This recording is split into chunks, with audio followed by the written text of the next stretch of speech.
Halo, bertemu lagi dengan saya, Wardi. Pada video kali ini eh, akan saya akan membahas mengenai perhitungan kecukupan nilai bantuan stimulan perumahan swadaya. Jadi, eh, sebagai informasi bahwa di Kementerian Pekerjaan Umum dan Perumahan Rakyat sebelumnya sampai dengan tahun 2024, salah satu kegiatan yang dilaksanakan adalah eh, bantuan stimulan perumahan swadaya, yaitu bantuan untuk perbaikan rumah tidak layak huni bagi masyarakat berpenghasilan rendah. Kegiatan ini dilaksanakan di bawah Direktorat Jenderal Perumahan, Kementerian Pekerjaan Umum dan Perumahan Rakyat. Nah, kalau saat ini apa namanya rencananya BSPS ini atau bantuan stimulan perumahan swadaya mungkin akan dilaksanakan di bawah Kementerian Perumahan dan Kawasan Permukiman. Nah, selama pelaksanaan eh, terdapat informasi baik itu dari masyarakat ataupun dari tim pelaksana kami, tim pelaksana seperti fasilitator ataupun koordinator kabupaten misalkan, bahwa nilai bantuan eh, itu belum mencukupi untuk penyelesaian rumah. Jadi sebagai informasi juga bahwa bantuan stimulan perumahan swadaya ini ada besaran nilai bantuan itu sebesar 20 juta yang nanti akan ditambahkan dengan nilai swadaya dari masyarakatnya sendiri, masyarakat penerima bantuan. Nah, nilai bantuan dari pemerintah sebesar 20 juta dianggap belum mencukupi untuk menyelesaikan perbaikan rumah. Nah, oleh karena itu, saya mencoba untuk mengambil data dan menganalisis kira-kira apakah benar nilai 20 juta itu tidak mencukupi atau bagaimana? Atau memang mencukupi atau perlu untuk dinaikkan, ditingkatkan nilainya seperti itu. Kita coba, tapi kami mencoba untuk menganalisis dari data RAB perbaikan rumah dan studi kasus yang kami ambil adalah di Provinsi Jawa Timur. Kita coba lihat sama-sama. Nah, ini mungkin histori dulu ya. Jadi saya bercerita dulu bagaimana sejarahnya pelaksanaan kegiatan bantuan stimulan perumahan swadaya. Jadi kegiatan BSPS ini sebenarnya sudah dimulai di tahun 2006, di mana pada saat itu dilaksanakan oleh Kementerian Negara Perumahan Rakyat. Kemudian berlanjut ke tahun 2011. Kemudian ini sebenarnya berlangsung tiap tahun. Namun ini kita cantumkan peraturan-peraturan perubahannya gitu ya. Jadi tahun 2006, kemudian 2011 ada terbit lagi peraturan nomor 14 tahun 2011. Nah, kemudian di tahun 2015 itu berubah karena 2015 terbentuk Kementerian Pekerjaan Umum dan Perumahan Rakyat sehingga diterbitkan peraturan Menteri Pekerjaan Umum dan Perumahan Rakyat nomor 39 tahun 2015. Dan itu berlanjut sampai dengan diterbitkannya peraturan di tahun 2022. Nah, kegiatan BSPS di Kementerian PUPR itu berlangsung sampai dengan tahun 2024-2025, di mana terjadi perubahan kementerian menjadi dua kementerian, yaitu Kementerian PU dan Kementerian Perumahan Kawasan Permukiman. Nah, kita sendiri masih menunggu ya, terutama peraturan dari Kementerian Perumahan dan Kawasan Permukiman mengenai kegiatan BSPS ini. Kemudian histori dari besaran nilai bantuannya sendiri sebenarnya pasti sudah diterbitkan dari tahun 2006, namun kan setelah saya telusuri belum ketemu ya, belum ketemu yang dari tahun 2006, dan baru di peraturannya saya eh, peroleh sejak tahun 2019 sampai dengan 2023. Jadi 2019 itu nilai bantuannya sebesar 17.500.000 dengan terbagi menjadi bantuan untuk material sebesar 15 juta dan upah sebesar 2.500.000. Kemudian di tahun 2020 naik menjadi 20 juta dengan pembagian 17.500.000 untuk bantuan material dan upah 2.500.000. Dan itu masih berlangsung nilai 20 juta tersebut sampai dengan tahun 2024, belum ada perubahan lagi. Nah, permasalahannya kalau kita uh, hipotesakan ya bahwa berdasarkan informasi dari lapangan itu bahwa ada kenaikan harga material ataupun harga upah tenaga kerja, kemudian keterbatasan nilai swadaya masyarakat, baik itu yang berpenghasilan rendah maupun yang miskin ekstrim. Jadi bantuan BSPS ini bagi masyarakat ember ada juga diberikan itu jenis bantuannya adalah BSPS reguler serta BSPS PKE pengentasan kemiskinan ekstrim, di mana biasanya untuk yang miskin ekstrim ini nilai kemampuan dia untuk berswadaya itu sangat rendah gitu, sehingga ini juga mungkin menjadi pertimbangan apakah sanggup dengan 20 juta itu bisa membangun rumah layak huni gitu kira-kira. Nah, kemudian untuk menjawab pertanyaan tadi apakah mencukupi nilai bantuan 20 juta, eh, kami coba untuk mengambil sampel dari RAB atau Rencana Anggaran Biaya Perbaikan Rumah dari penerima bantuan BSPS di Provinsi Jawa Timur untuk tahun anggaran 2023. Nah, kenapa 2024 belum kita sampling? Karena data ini masih dalam tahap perapian ya, sehingga kami belum memperoleh data tersebut dari pelaksana. Sampel yang kami ambil itu sejumlah 195 RAB dari penerima bantuan di 9 kabupaten kota di Jawa Timur, yaitu di Banyuwangi, Bondowoso, Sampang, Situbondo, Jember, Surabaya, Pasuruan, dan juga Kabupaten Nganjuk. Nah, dari data yang diambil ini mungkin kita sampaikan dulu beberapa rekapitulasi data ya yang diperoleh. Yang pertama mengenai variasi luas dan biaya perbaikan. Jadi ternyata ini kenapa kita bagi menjadi 4 kategori ya, kurang dari 21 meter persegi, kemudian 21 sampai 30 sampai dengan 36 meter persegi, dan lebih dari 36.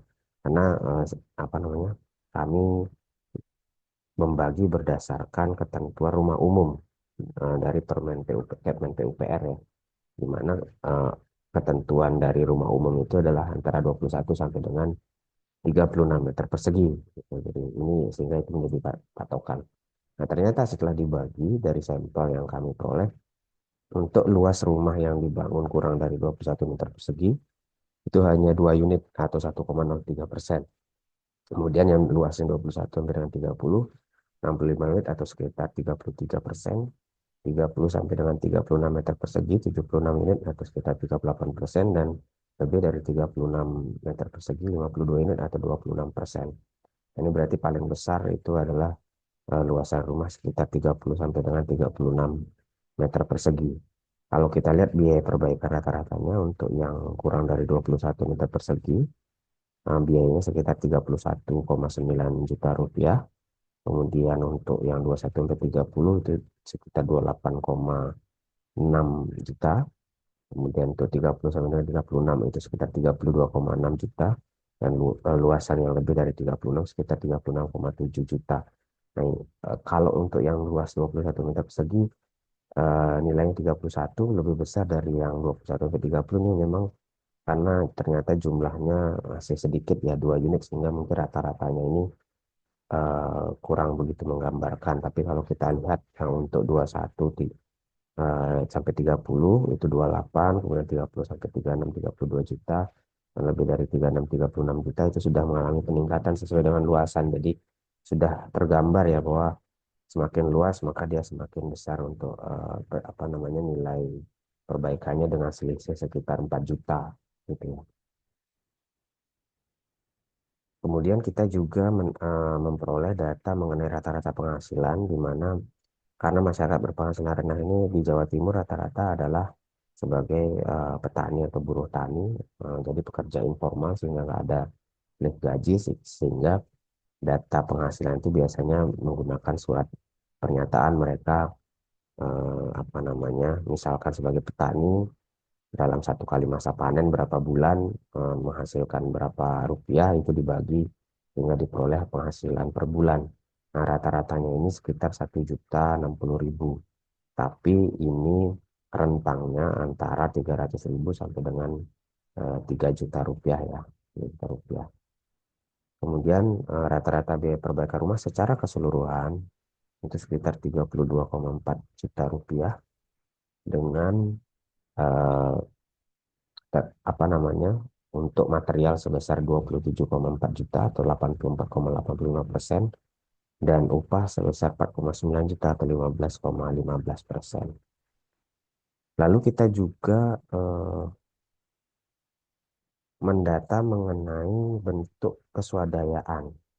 Jadi untuk BSPS ini masyarakat menerima bantuan stimulan 20 juta, tapi mereka harus ada swadaya. Jadi swadaya itu baik itu dalam bentuk uang, material, ataupun tenaga gitu ya, bisa macam-macam sebenarnya. Nah, ini kita coba berdasarkan hasil data proposal, itu kita peroleh bentuk swadaya rata-ratanya sekitar, kalau dirupiahkan, 11,5 juta. Nah, ini terbagi menjadi eh, apa, bentuk uang atau aset atau hasil penjualan ternak itu sekitar 8,4 juta, kemudian bahan bangunan yang sudah tersedia dari awal ya sekitar 4 juta, dan material lama juga sekitar 4 juta rupiah.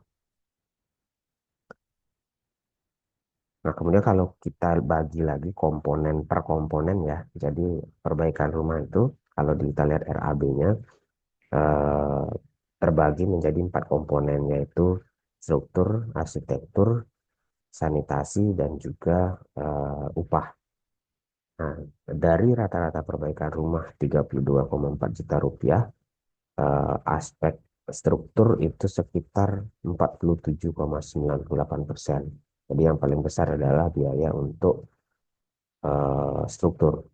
Kemudian arsitektur 34,16%, sanitasi 2,71%, dan upah 15,15%. Ya, saya rasa ini lebih ke analisis statistik saja, melihat rentangnya. Jadi rata-rata yang tadi kita sampaikan mulai dari penghasilan, RAB, material, upah, dan kemampuan berswadaya, itu rata-ratanya tadi sudah disampaikan, dan standar deviasinya ini lebih ke menggambarkan apakah eh, rentang datanya itu apa namanya, setara atau cukup lebar gitu ya. Kalau kita lihat yang mungkin cukup lebar itu kan seperti penghasilan, karena standar deviasinya sekitar 50% dari nilai rata-rata, kemudian juga upah perbaikan rumah, dan kemampuan berswadaya. Jadi rentangnya antara yang paling minimum dengan yang paling besar itu cukup lebar sehingga standar deviasinya besar. Hmm. Kemudian dari sana kami memiliki beberapa data yang mungkin sebenarnya apa namanya, mungkin berpengaruh terhadap nilai RAB perbaikan rumah. Contohnya kemampuan berswadaya, kemudian luasan rumah, jumlah penghuni, eh, apa kira-kira seperti itu. Nah, kita ingin lihat apakah memang benar aspek tersebut atau faktor tersebut mempengaruhi dari biaya perbaikan rumah. Kenapa? Karena salah satu syarat layak huni kan sebenarnya harus misalkan seperti luas ya. Jadi eh, dapat dikatakan layak huni apabila memenuhi ketentuan 9, luasan rumahnya adalah 9 meter persegi per orang. Jadi misalkan dia dalam satu rumah itu penghuninya ada 4 orang, sehingga minimal luasan yang dibangun adalah 36 meter persegi. Nah, sehingga harusnya kalau luasannya besar, tentu saja RAB-nya juga eh, besar gitu ya. Nah, tapi kita ingin lihat apakah betul faktor-faktor tersebut mempengaruhi biaya perbaikan atau tidak. Nah, kita coba buatkan apa namanya eh, diagramnya ya, diagram eh, sebaran data. Nah, yang pertama, hubungan antara biaya perbaikan rumah dengan kemampuan swadaya. Kalau dari sini ternyata terlihat sebaran datanya itu berkorelasi linier, berkorelasi linier. Nah, sehingga ada hubungan atau ada pengaruh antara kemampuan swadaya terhadap biaya perbaikan rumah secara linier. Semakin tinggi kemampuan berswadaya, maka biaya perbaikan rumahnya juga semakin meningkat. Jadi kemampuan swadaya ini menentukan apakah RAB rumahnya itu rendah ataupun tinggi. Dia semakin banyak memiliki kemampuan swadaya, apakah itu uang, apakah itu material, dia akan semakin berani untuk membuat rumah dengan RAB yang lebih besar, gitu. Kemudian kita ingin lihat apakah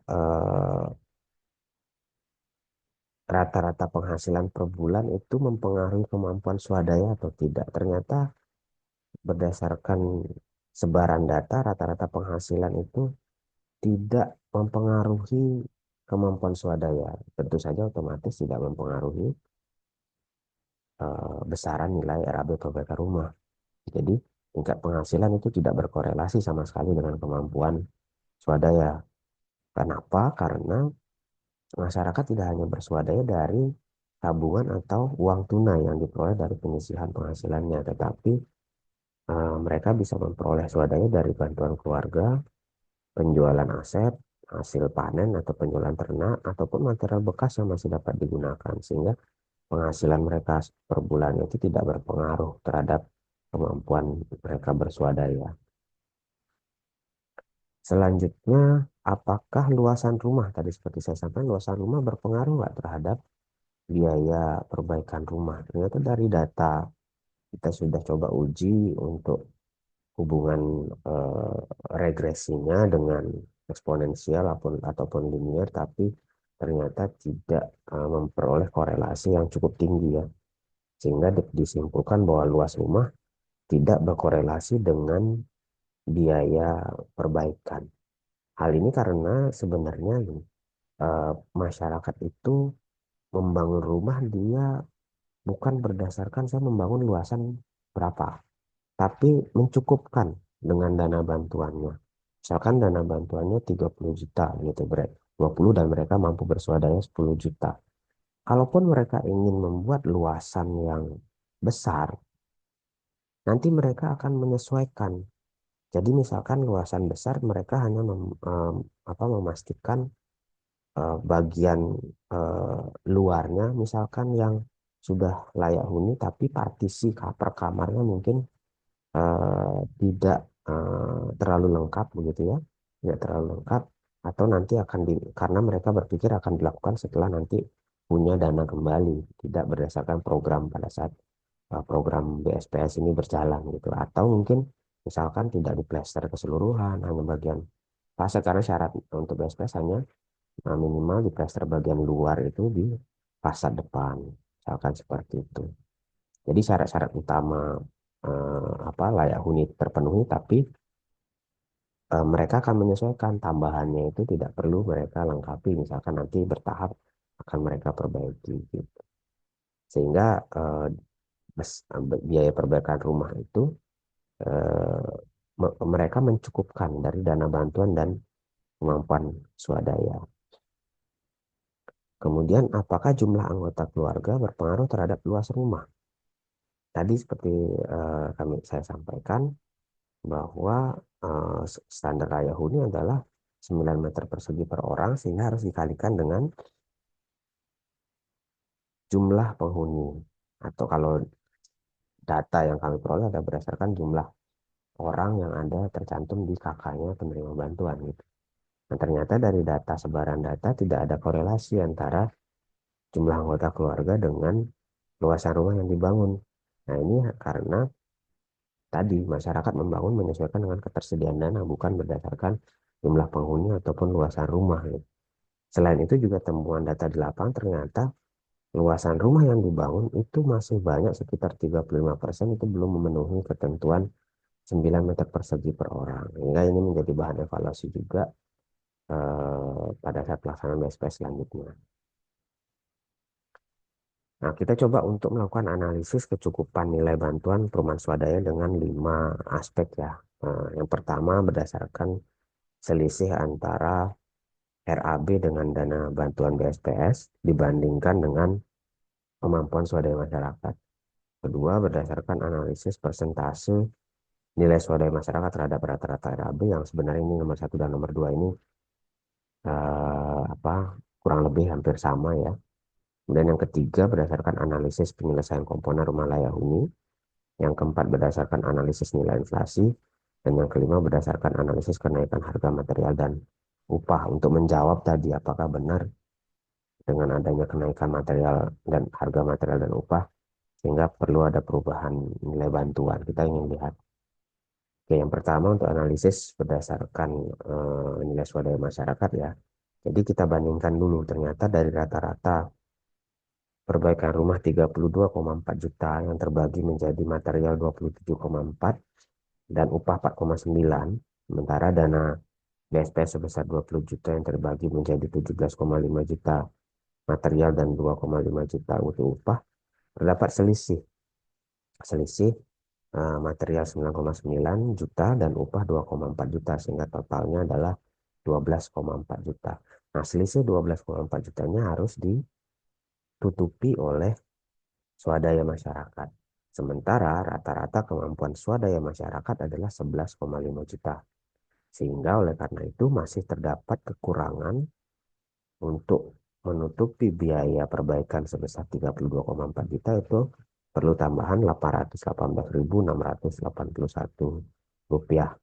Oleh karena itu, berdasarkan data ini maka nilai bantuan BSPS itu harusnya sebesar sekitar 20,8 juta. 20.818.000 kira-kira seperti itu.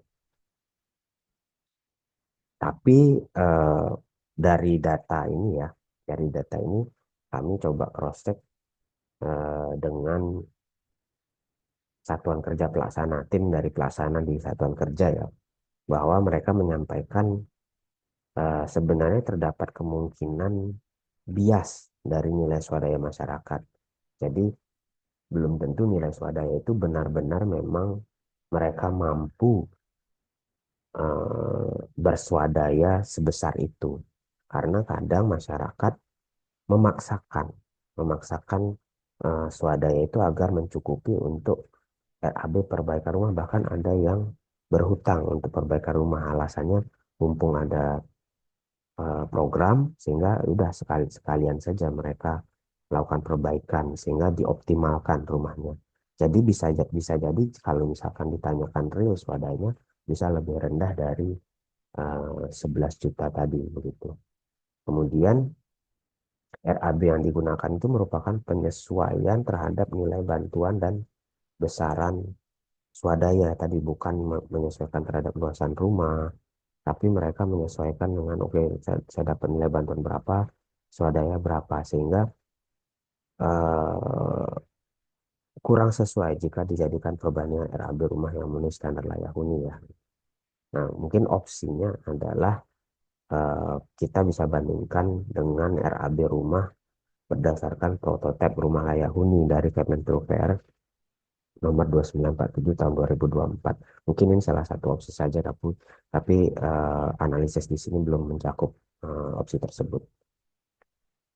Oke, analisis yang kedua saya rasa sebenarnya sama, tapi kita hanya membedakan mekanismenya. Ya. Tadi yang pertama itu melihat selisih nilai, sekarang dilihat dari persentase yang sebenarnya nilainya kurang lebih sama, di mana dari 32,4 juta rata-rata perbaikan rumah, dana BSPS-nya adalah 20 juta atau 61,72%. Kemudian dana swadaya 11,5 atau 35,75 sehingga totalnya adalah 31,5 juta atau 97,47%. Jadi masih ada 2,53% yang tidak tercover gitu ya atau senilai 818.000. Jadi sehingga nilai bantuan BSPS itu mungkin bisa dinaikkan menjadi 20.818.000 sama seperti analisis yang pertama.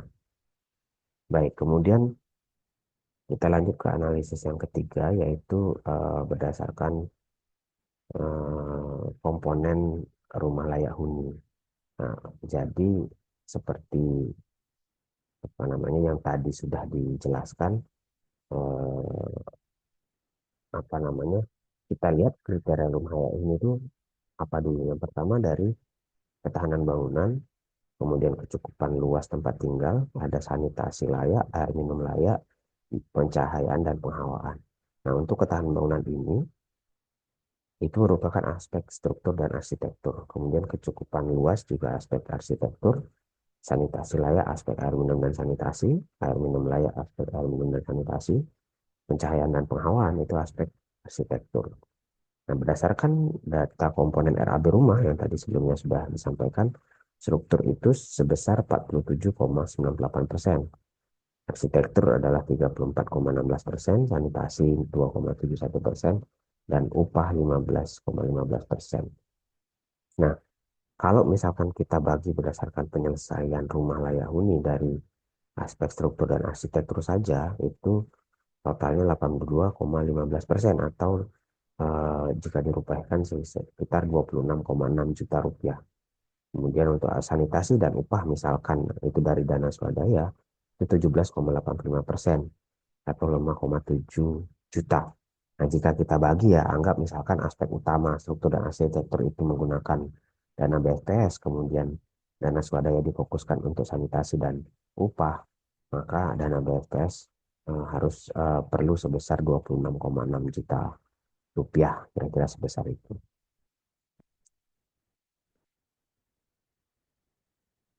Kemudian kita juga bisa melihat berdasarkan analisis inflasi.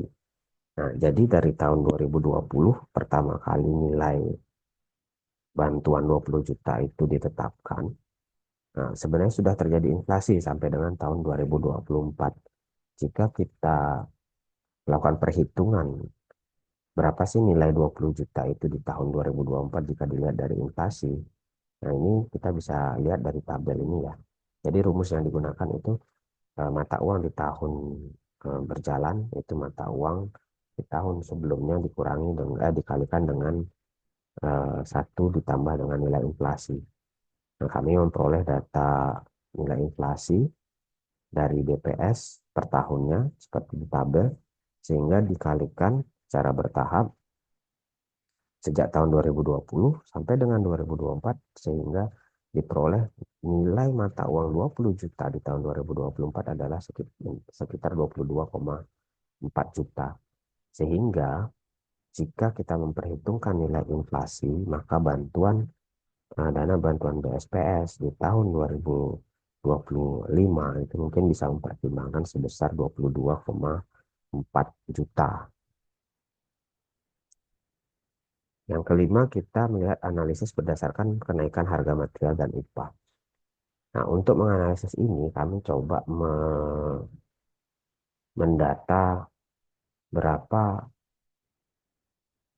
harga satuan rata-rata di tahun 2022 sampai dengan 2024. Apakah memang terjadi kenaikan atau tidak? Ternyata dari RAB BSPS di tahun 2022 sampai dengan 2024, yang meningkat adalah harga upah. Jadi untuk tukang dan pekerja itu mengalami kenaikan. Upah tukang itu sekitar 3%, upah pekerja sekitar 23%. Nah, tapi harga material ternyata tidak signifikan mengalami kenaikan. Jadi dari 26 item material, hanya 6 item atau hanya 23% yang mengalami kenaikan dari tahun 2022. Karena komponen material sebesar 84% dari total RAB, sehingga eh, apa namanya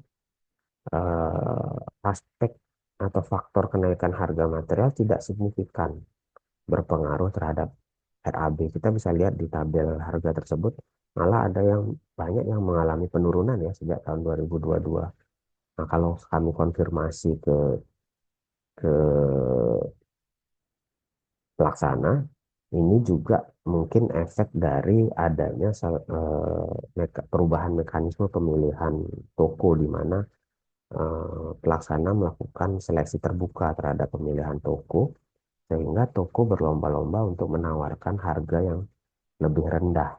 Oleh karena itu, bisa hal itu yang mungkin menyebabkan di tahun 2022 eh, menjadi turun di tahun 2024 karena tokonya bersaing untuk melakukan penawaran pada saat pemilihan toko gitu ya. Nah, dari analisis yang tadi disampaikan ada beberapa kesimpulan. Yang pertama, eh, perlunya penyesuaian terhadap nilai bantuan tidak signifikan dipengaruhi oleh kenaikan harga material, tetapi cukup dipengaruhi tingkat kemampuan swadaya masyarakat. Jadi ternyata hipotesa awal bahwa kenaikan harga material dan upah perlu mempengaruhi dari besaran nilai bantuan swadaya itu ternyata tidak signifikan, tapi yang signifikan adalah tingkat kemampuan swadaya masyarakat yang mempengaruhi nilai RAB. Besaran nilai biaya perbaikan rumah dipengaruhi oleh tingkat kemampuan swadaya masyarakat, tapi tidak dipengaruhi oleh tingkat penghasilan, luasan rumah, serta jumlah anggota keluarga. Berdasarkan analisis yang dilakukan, ada beberapa opsi besaran nilai bantuan BSPS. Yang pertama, jika melihat aspek kenaikan harga material, maka nilai sebesar 20 juta itu masih relevan. Nah, karena ternyata tidak terjadi kenaikan secara signifikan. Kemudian, apabila berdasarkan analisis tingkat kemampuan swadaya, nilai bantuan dana BSPS sebaiknya sebesar 20,8 juta.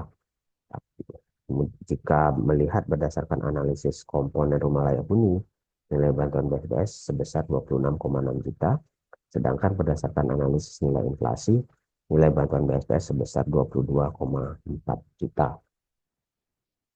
Nilai dana bantuan BSPS sebesar 20 juta itu masih relevan untuk diterapkan di tahun 2025, mengingat tadi eh, apa namanya selisihnya sebenarnya tidak signifikan ya. Tapi jika memperhitungkan tingkat kemampuan swadaya masyarakat, itu perlu dilakukan penyesuaian nilai besaran bantuan BPS, tapi harus memperhatikan juga ketersediaan anggaran. Baik, saya rasa mungkin itu yang bisa disampaikan dari kajian yang kami lakukan, gitu ya, hanya sharing saja. Jadi mudah-mudahan sharing ini bisa menjadi bahan pertimbangan atau bahan apa namanya analisa kita bersama sebagai tambahan pengetahuan saja untuk apa namanya sharing ilmu gitu ya. Mudah-mudahan untuk di video selanjutnya kita bisa berdiskusi mengenai hal yang lain, menambah ilmu pengetahuan kita bersama-sama. Apabila Bapak Ibu yang menyaksikan itu ada ingin menyampaikan komentar, silakan bisa mengetik di kolom komentar.